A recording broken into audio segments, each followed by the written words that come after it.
नमस्कार, नई परख के राष्ट्र मुद्दा कार्यक्रम में आपका स्वागत है और हमारे साथ प्रोफ़ेसर अभय कुमार दुबे हैं, जिनसे हम देश की राजनीति से जुड़े कुछ पहलुओं पर बातचीत करेंगे। कार्यक्रम को आगे बढ़ाने से पहले मैं आप लोगों से अनुरोध करूँगा कि आप हमारे चैनल को सब्सक्राइब करें, इससे नियमित रूप से जुड़ें। अभय सर नमस्कार। नमस्कार।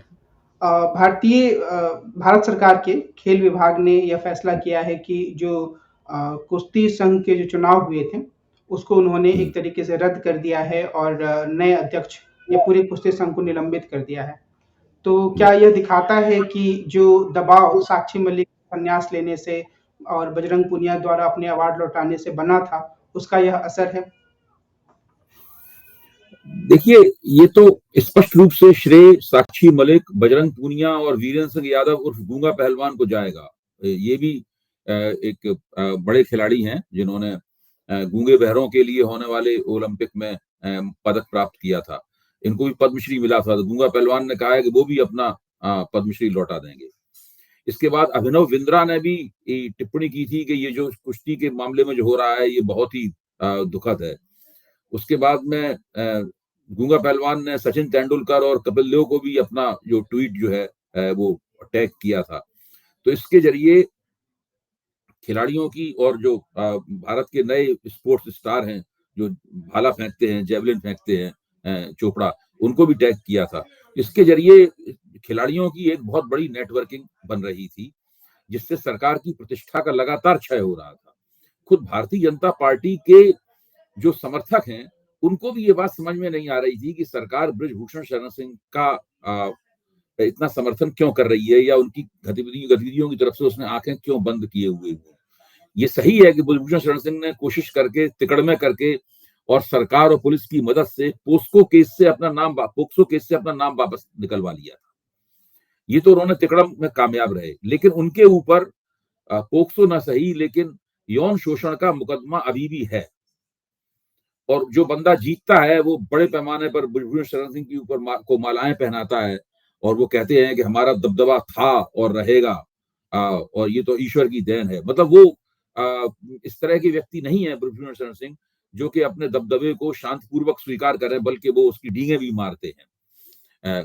तो सरकार के लिए ये काफी शर्मिंदगी का विषय था, लेकिन मोदी सरकार शर्मिंदा होना नहीं जानती है। ऐसा उसने कई बार जताया है कि वो शर्मिंदगी में विश्वास नहीं करती है। वो आंख का संकोच और लज्जा उसके पास नहीं है।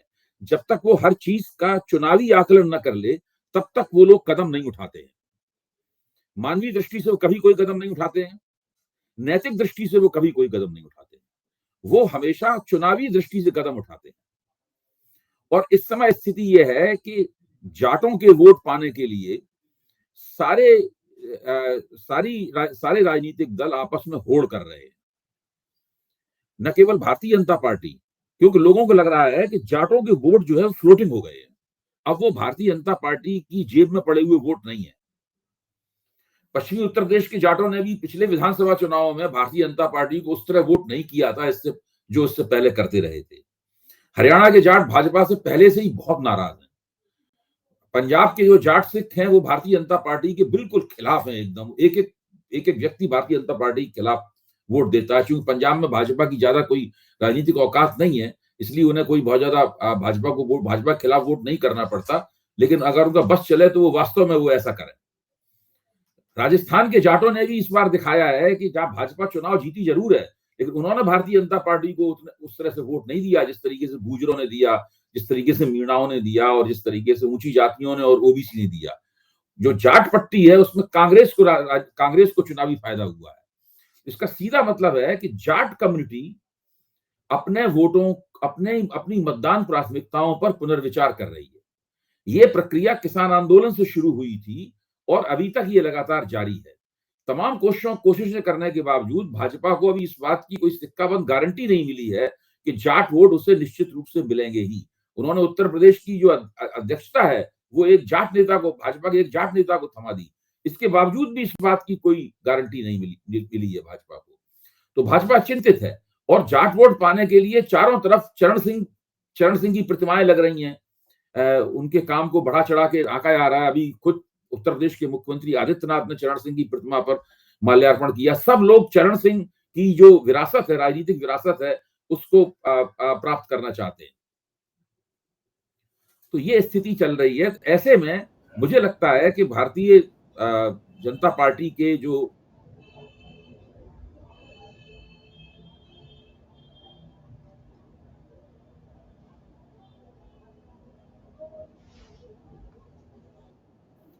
तो हरियाणा में वैसे ही जाट नाराज हैं और ये लोग वहीं के हैं, और जाटों की एक दूसरे के साथ में एक सामुदायिक हमदर्दी भी है जाटों की, तो वो कुछ ना कुछ उसका एक बड़ा प्रभाव पड़ेगा। मुझे लगता है कि इस निर्णय के पीछे ये भावना अधिक है।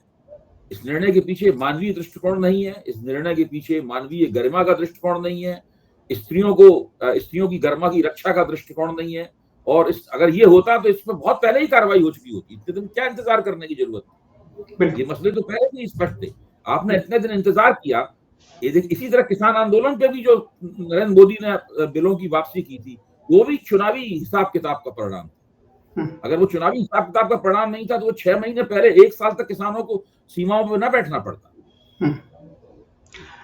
ये भी माना जाता है कि जो बृजभूषण शरण सिंह है, वो अपने चुनाव क्षेत्र जो है गोंडा है, उसके अलावा भी 6-7 सीटों पे अपने प्रभाव रखते हैं, और ये भी एक बड़ा कारण था उनके खिलाफ कार्रवाई न करने का। भारतीय जनता पार्टी उत्तर प्रदेश में इतनी शक्तिशाली पार्टी है कि एक व्यक्ति जिसका 1, 2 या 3, 4 निर्वाचन क्षेत्रों में प्रभाव है, वो ऐसे व्यक्ति के लिए अपनी प्रतिष्ठा को दांव पर क्यों लगाएगी और क्यों उसे लगाना चाहिए? आज अगर भारतीय जनता पार्टी चाहे बृजभूषण शरण सिंह को उठा के कोने में डाल दे तो उनकी कोई औकात नहीं रहेगी। ज्यादा से ज्यादा एक सीट पर ही उछल कूद मचा पाएंगे। जैसे ही वो भाजपा से अलग होंगे, उनका जो प्रभाव है वो सिकुड़ना शुरू हो जाएगा। भाई उनका प्रभाव, एक राजनीतिक प्रभाव तो कई चीजों को मिलकर बनता है ना। ऐसा नहीं होता कि एक व्यक्ति खड़ा हुआ है और उसके अंदर से राजनीतिक प्रभाव कैलेंडर आर्ट की तरफ फूट रहा है उसके प्रभाव। ऐसा नहीं होता है। तो मेरा मानना है कि जैसे ही भाजपा उनको दंडित करेगी या उनकी उपेक्षा करेगी या ये संदेश देगी कि तुम्हारी पीठ पे हमारा हाथ नहीं है, वैसे ही बृजभूषण शरण सिंह की औकात नीचे गिरनी शुरू हो जाएगी। और खबरें ऐसी भी मिली हैं कि उत्तर प्रदेश के मुख्यमंत्री आदित्यनाथ भी उनको नापसंद करते हैं। हो सकता है कि बृजभूषण शरण सिंह को इसलिए बढ़ाया जा रहा हो क्योंकि देखिए उत्तर प्रदेश के मुख्यमंत्री आदित्यनाथ का भाजपा आला कमान के साथ में हर मुद्दे पे वो लोग एक दूसरे के साथ नहीं है। कुछ उनकी अपनी अलग से शख्सियत बनाने की भी कोशिश होती है। तो भाजपा आला कमान भी, चूंकि वो राजपूत जाति के हैं, बृजभूषण शरण सिंह भी राजपूत जाति के हैं, तो वो राजपूत जाति के लोगों में भाजपा को लोकप्रिय बनाए रखने के लिए और उनको अपने साथ रखने के लिए एक जिसे कहते हैं ना, एक उसको प्रतिसंतुलित करने के लिए, काउंटर बैलेंस करने के लिए एक बड़ा नेता चाहता है भाजपा आला कमान उत्तर प्रदेश में। तो वो हो सकता है एक वजह रही हो कि उन्होंने बृजभूषण शरण सिंह की हरकतों पर ध्यान नहीं दिया हो। उत्तर प्रदेश में ही जो अखिलेश यादव की पार्टी है, वो ब्राह्मण महापंचायत जैसे सम्मेलन करवा रही है और उसमें अखिलेश यादव खुद मौजूद रहेंगे, ऐसा कहा जा रहा है। तो क्या इससे कुछ समाजवादी पार्टी अपने ग्राफ को बढ़ा सकती है? ये तो उन्होंने 2022 के चुनाव से पहले भी किया था। परशुराम वाला सवाल उन्होंने उठाया था। देखिए, चुनाव के नजदीक आने पर जब इस तरह की गतिविधियां की जाती हैं तो उनका प्रभाव 25% से भी घट जाता है। मायावती ने इस तरह के सम्मेलनों से राजनीतिक सफलता क्यों प्राप्त की थी? क्योंकि 3 साल तक उन्होंने अभियान चलाया। उनकी पूरी पार्टी, सारे रणनीतिकार, सारे संसाधन इसी अभियान में लगे हुए थे कि किस तरीके से जाटव और छोटे मोटे मुसलमान वोटों के साथ में दूसरी जातियों के वोटों को जोड़ा जाए। 3 साल तक उन्होंने कोशिश की और ऊंची जातियों से संबंधित कोई बिरादरी नहीं थी, इस बिरादरी के साथ उन्होंने मैत्री सम्मेलन न किए हो। उन्होंने ब्राह्मणों के साथ किए, कायस्थों के साथ किए, बनियों के साथ किए, राजपूतों के साथ किए, इस तरीके से किए उन्होंने। तो अखिलेश की ये कोशिशें जो हैं अच्छी हैं, लेकिन ये पर्याप्त नहीं है। एक तो ये है कि आपको अपनी पार्टी की पूरी छवि बदलनी होगी। अखिलेश को दिखाना होगा कि उनकी पार्टी केवल यादव मुसलमान पार्टी नहीं है, वो पूरे के पूरे हिंदू समाज की पार्टी है, पूरे समाज की पार्टी है। अखिलेश को ये इमेज प्रोजेक्ट करनी होगी। अगर उन्हें सत्ता मिलेगी तो केवल फिर यादवों और मुसलमानों का बोलबाला नहीं होगा। ये जो छवि है ना, इसकी वजह से अखिलेश को ऊंची जातियों के वोट नहीं मिलते हैं। 2022 के चुनाव में ब्राह्मण आदित्यनाथ की सरकार से बहुत नाराज थे। इसके बावजूद उन्होंने अखिलेश यादव को वोट देना पसंद नहीं किया। ये बिल्कुल निजी तौर पर इस बात से वाकिफ हूं कि ब्राह्मणों में बहुत ज्यादा नाराजगी थी अखिलेश आदित्यनाथ की सरकार के खिलाफ, और चुनाव मतदान के ठीक पहले तक वो नाराजगियां व्यक्त हो रही थी। लेकिन अंत में उन्होंने निर्णय किया कि वो अखिलेश यादव के गठजोड़ को वोट नहीं देंगे, और नाराजगी होते हुए भी उन्होंने आदित्यनाथ की सरकार को जारी रखने के लिए वोट दिया। ऐसा क्यों हुआ? कुछ ना कुछ तो ऐसी कोई एक नकारात्मक छवि है उनकी सरकार की, जो उन्होंने सरकारें चलाई, मुलायम सिंह जी के नेतृत्व में चली, अखिलेश के नेतृत्व में चली। इससे लोगों को लगता है कि ये लोग सत्ता में आ गए तो उन लोगों को बड़े पैमाने पर यादव और मुसलमान दबदबे को झेलना पड़ेगा। तो उसकी वजह से वो भाजपा के खाते से ऊंची जातियों के वोट नहीं ले पाते हैं, बावजूद इसके कि वो छुटपुट ऐसी कार्रवाइयां करते हैं चुनाव से पहले परशुराम जयंती वाला सवाल उठाया था, छुट्टी घोषित करने वाला, ये सब बहुत सी बातें हुई थी, और इस बार ये कर रहे हैं। तो ये चीज, रास्ता सही है उनका, लेकिन ये जैसे कहते नहीं, फ्यू एंड फार बिटवीन, ये बहुत कम और अपर्याप्त है। और मैं भी ये भी खबर पढ़ रहा था कि जो विश्व हिंदू परिषद है, वो जो राम जन्मभूमि का उद्घाटन होने वाला है, उसके कार्यक्रम से पहले एक लंबा चौड़ा अभियान जैसा चला रहा है। तो इसको लेकर भी उत्तर प्रदेश में भाजपा की स्थिति और ज्यादा मजबूत होगी, उत्तर भारत में मजबूत होगी। उत्तर प्रदेश में भारतीय जनता पार्टी की स्थिति देश के गुजरात के बाद अगर और कोई दूसरा प्रदेश है जहां सबसे ज्यादा मजबूत है, वो उत्तर प्रदेश है। और ये मजबूती केवल एक कारक की वजह से नहीं है, ये केवल राम मंदिर की वजह से नहीं है, ये केवल एक एक एक एक एक किसी मठ के महंत को बना दिया गया है मुख्यमंत्री इस वजह से नहीं है, ये केवल बुलडोजर की वजह से नहीं है, इसके पीछे बहुत से कारण हैं। ये संघ परिवार का जो एक पुराना 60 के दशक से चलने वाला एजेंडा है, उसका संचित परिणाम है, जो उत्तर प्रदेश की यादवों को छोड़ के और जाटवों को छोड़ के बाकी सारी की सारी बिरादरियां भाजपा के साथ हैं हिंदुओं की, किसी न किसी रूप में, अगर पूरी नहीं तो अधूरी है। हर बिरादरी से उनको वोट मिलता है, और ऊंची जातियों का और शूद्र जातियों का वोट बहुत बड़े पैमाने पर भारतीय जनता पार्टी के साथ है। उसका जो सामाजिक जनाधार है वो बहुत मजबूत है। पिछले चुनाव में जो एंटी इनकम्बेंसी थी, वो भी उस सामाजिक जनाधार को दरका नहीं पाई। ये एक बहुत महत्वपूर्ण तथ्य है। उत्तर प्रदेश में भाजपा के कहीं सीटें कुछ 2, 3, 4, 5 कम हो जाएं, उत्तर प्रदेश में 5, 7, 10 सीटें भाजपा की बढ़ सकती हैं। वो केवल एक ही तरीके से उसका मुकाबला किया जा सकता है कि एक एक गैर भाजपा वोट जो है वो एक ध्रुव पर ले आया जाए, और वो तभी हो सकता है जबकि कांग्रेस, समाजवादी पार्टी और बहुजन समाज पार्टी एक मंच पे आए, आपस में एक कामयाब तालमेल करें, एक साथ कम से कम 2-3 महीने के लिए चुनावी मुहिम चलाएं। उसके बाद जरूर भाजपा को एक ऐसी चुनौती दी जा सकती है, इससे भाजपा संकट में पड़ जाए। और भाजपा की खूबी यह भी है कि वो छोटे दलों को काफी अपने साथ रखती है। बिल्कुल, उनके छोटा होना उसके लिए उपहास का या उपेक्षा का कारण नहीं है। आप देखिए, बहुत सी छोटी छोटी बिरादरियों के दल जो हैं वो भाजपा ने अपनी ओर खींच लिए हैं। जो दल अभी विधानसभा चुनाव में अखिलेश के साथ थे, आज अखिलेश के साथ नहीं है, वो भाजपा में जा चुके हैं दल। ये सीएसडीएस के सर्वेक्षण में भी सामने आया, और सी वोटर का सर्वेक्षण जो कल दिखाया गया उसमें भी, कि बेरोजगारी एक बहुत बड़ा मुद्दा है जो लोगों को परेशान कर रही है मुद्दे के रूप में। लेकिन क्या आपको ये लगता है कि इसे विपक्षी दल एक केंद्रीय मुद्दा बनाकर चुनाव में आगे जा सकते हैं, या उनमें जाने की इच्छा विपक्षी दल इसको केंद्रीय मुद्दा बनाने के लिए तैयारी नहीं है? आप बताइए, एकमात्र अपवाद इसमें दिखाई पड़ता है पिछला बिहार चुनाव, जब तेजस्वी यादव ने बेरोजगारी को मुद्दा बनाया था, और मेरा मानना है कि उसमें उनको लाभ हुआ। ठीक है, वो चुनावी जीत नहीं हासिल कर पाए, लेकिन भाजपा को उन्होंने हार के कगार पर धकेल ही दिया था। भाजपा और नीतीश के गठजोड़ को हार के कगार पे अकेले दम पे धकेल दिया था उन्होंने। विपक्षी दल बेरोजगारी को मुद्दा बनाने से डरते हैं। उसका कारण यह है कि इस समस्या का हल उनके पास नहीं है। अगर वो इस मुद्दे के चक्कर में आ गए, सत्ता में आ गए, तो पहले 6 महीने में ही नाकाम साबित हो जाएंगे, क्योंकि जो अर्थव्यवस्था की प्रकृति है वो इस तरह की है कि वो लोगों को नए रोजगार देना तो दूर रहा, उनको पहले से जो प्राप्त रोजगार है उसकी रक्षा कर पाने में भी असमर्थ है। और ये इसके पीछे आप समझ लीजिए, अटल बिहारी वाजपेयी का पूरा शासनकाल 6 साल का, वो उसके बाद 10 वर्ष कांग्रेस का शासनकाल 16 साल और 10 साल नरेंद्र मोदी का शासनकाल 26 साल की अवधि है। इन 26 वर्षों में अर्थव्यवस्था की जो एम्प्लॉयमेंट इलास्टिसिटी है वो घटते घटते माइनस में चली गई है। यानी अब वो लोगों से रोजगार और आमदनियां छीन रही है देने की बजाय। इसलिए इन लोगों के किसी के बस की बात नहीं है। ये लोग रोजगार की बजाय स्वरोजगार का झुंझुना थमाते हैं लोगों को, और ये सब डायरेक्ट मनी ट्रांसफर वगैरह, ये सब रियायती योजनाएं, जनता के सामने टुकड़े फेंकने का पूरा काम, मुफ्त अनाज वगैरह, यही सब है। अब रोजगार कहीं उपलब्ध नहीं है, अब यही सब मिलेगा।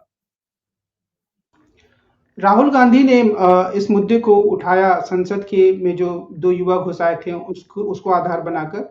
फिर जो 22 दिसंबर की जो उनकी रैली हुई थी विपक्षी दलों की जंतर मंतर पर, उसमें भी उन्होंने इस मुद्दे को एक बड़े मुद्दे के रूप में इंगित किया। तो क्या आपको लगता है कि इस दिशा में उन लोगों को आगे बढ़ना चाहिए, विपक्ष को गोलबंद करना चाहिए भाई, लोगों को? राहुल गांधी को अगर बेरोजगारी की इतनी चिंता है जो उनके वक्तव्यों से लगती है, कांग्रेस बेरोजगारी के सवाल पे कोई ब्लूप्रिंट लेके सामने क्यों नहीं आती?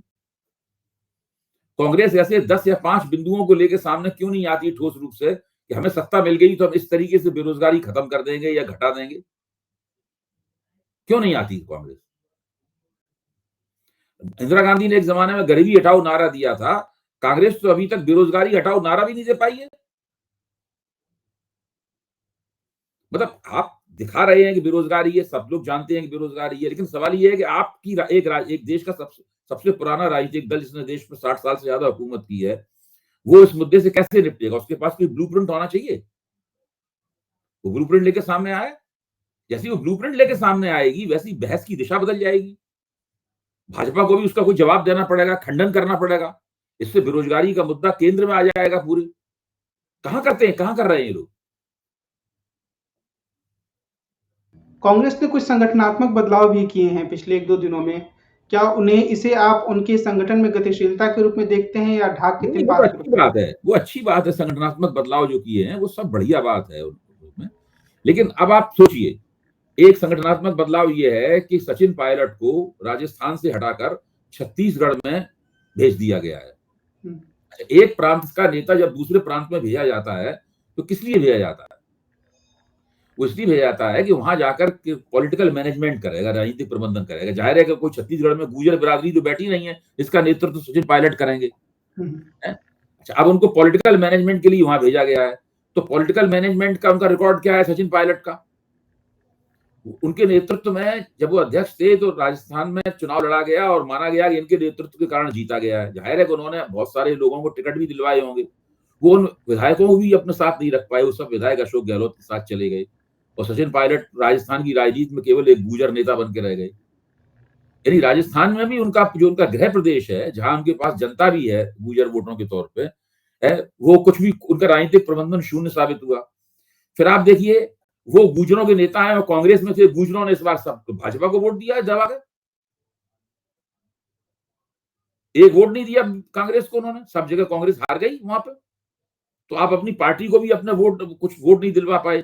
अगर गुर्जर नाराज थे तो कम से कम वोट स्प्लिट होते हुए दिखते, कुछ तो वोट कांग्रेस को मिलते। तो ना तो वो गुर्जर नेता के रूप में कामयाब हुए राजस्थान में, ना वो अध्यक्ष के तौर पे राजस्थान में अपनी गोटी लाल कर पाए हैं। तो अब राजनीतिक वो छत्तीसगढ़ में क्या राजनीतिक प्रबंधन करेंगे? तो इस प्रकार के जो कदम होते हैं, ये कदम बहुत ज्यादा विश्वास पैदा नहीं करते। एक खबर यह भी आई कि चूंकि अशोक गहलोत को भी केंद्र में एक भूमिका दी गई है, अलायंस कमेटी में उनको रखा गया है, तो क्या यह एक कांग्रेस का तरीका है कि वो राजस्थान में नया नेतृत्व पैदा करे, दोनों पुराने नेता बाहर का राष्ट्रीय स्तरीय कमान संभालें? ये भी एक संभावना है। राजस्थान के पत्रकारों का और समीक्षकों का तो मानना यह है कि अशोक गहलोत की ही राजस्थान में चल रही है। माना ही जा रहा है कि जब नया अध्यक्ष मिलेगा भाजपा को वहां पर, या विपक्ष का नेता मिलेगा, वो भी अशोक गहलोत द्वारा ही संस्तुति के बाद मिलेगा। तो अभी राजस्थान की कांग्रेस जो है वो अशोक गहलोत की जकड़ से या उनके प्रभाव से मुक्त नहीं हो पाई है।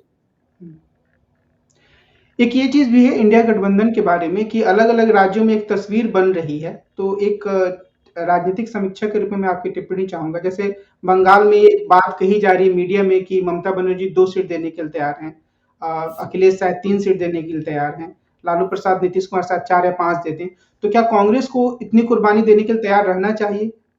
मेरे ख्याल से तो एक बड़े लक्ष्य को वेधने के लिए इन सब बातों पे कांग्रेस को चाहिए कि एक सकारात्मक दृष्टि से विचार करे।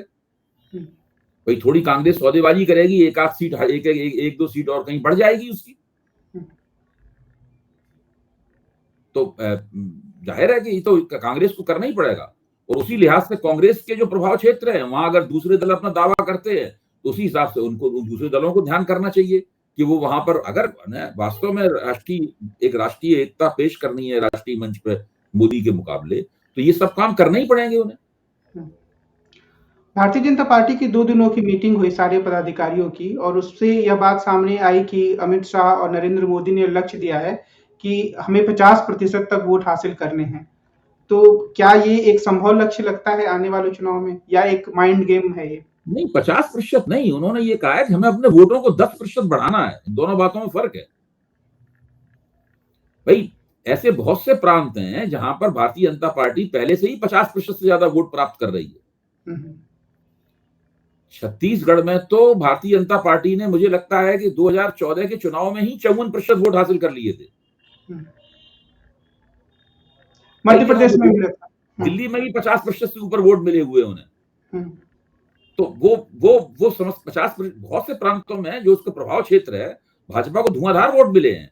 वो ये कह रहे हैं कि हम 10% वोट और बढ़ाएंगे, यानी वो 37% पे आज खड़े हैं, वो अपने वोटों को बढ़ाकर 45 से 47% पे ले जाना चाहते हैं। ये उनका लक्ष्य है, क्योंकि जब उनको 45 से 47% वोट मिलेगा तभी वो 303 से 350 की तरफ यात्रा शुरू कर पाएंगे। ये पूरा लक्ष्य जो है वो प्रभाव क्षेत्र को में वोट बढ़ाने का कम है, बल्कि ऐसे क्षेत्रों में वोट बढ़ाने का ज्यादा है जो उनका प्रभाव क्षेत्र माने नहीं जाते। और ऐसा संभव है खासतौर पे केरल, तमिलनाडु, तेलंगाना, इन राज्यों में तो संभव नहीं दिखता है। देखिए, केरल और तमिलनाडु में तो उनके वोट नहीं बढ़ेंगे, थोड़े बहुत बढ़ेंगे, इतने नहीं बढ़ेंगे, बढ़े भी तो थोड़े बहुत बढ़ेंगे, हो सकता ना भी बढ़े। लेकिन तेलंगाना में वो बढ़ा सकते हैं वोट, अपने वोट थोड़े से वो वहां बढ़ा सकते हैं, कर्नाटक में बढ़ा सकते हैं। लेकिन सी वोटर का सर्वे देख के लगा नहीं कि तेलंगाना में भाजपा को ज्यादा कुछ मिलने वाला है। वहां कांग्रेस फायदे में दिख रही है स्पष्ट रूप से उस सर्वे में। तो पिछली बार से कांग्रेस की सीटों में इजाफा होगा वहां पर तेलंगाना में। और मुझे लगता है कि कर्नाटक का भी सर्वे जब मैंने देखा उसमें भी मुझे लगा कि कर्नाटक के सर्वे में, कर्नाटक के लोकसभा चुनाव में सी वोटर के मुताबिक भाजपा का हाथ ऊपर रहेगा, काफी ऊपर रहेगा। हमेशा भाजपा कर्नाटक में, मोदी जब नहीं थे तब भी भाजपा कर्नाटक में अच्छा प्रदर्शन करती थी। इस लिहाज से देखें तो वहां भी कांग्रेस कुछ सुधार कर सकती है अपनी टैली में। तो इन 2 दक्षिण भारतीय प्रांतों में कांग्रेस अपनी सीटें कुछ बढ़ा सकती है, ऐसा उस सर्वे से मुझे लगा। लेकिन बाकी इधर जब आते हैं दूसरे भाजपा के प्रभाव क्षेत्र में, वहां तो भाजपा उस सर्वे में कांग्रेस से बहुत ज्यादा आगे दिख रही है। 12%, 13%, 15%, 17% आगे दिख रही है। देख के लगता नहीं है कि वहां कांग्रेस एक भी सीट धोखे धड़ाके में भी जीत सकती है अगर उस सर्वे के आंकड़े सही हैं। आगे देश की राजनीति किस दिशा में आगे बढ़ती है, इस बारे में हम प्रोफेसर अभय कुमार दुबे से बातचीत करते रहेंगे। आज की बातचीत को हम यहीं विराम देते हैं। हम कल फिर मिलेंगे और देश की राजनीति से जुड़े कुछ प्रमुख मुद्दों पर प्रोफेसर दुबे से बातचीत करेंगे। आज की बातचीत के लिए अभय सर आपको बहुत बहुत धन्यवाद। नमस्कार।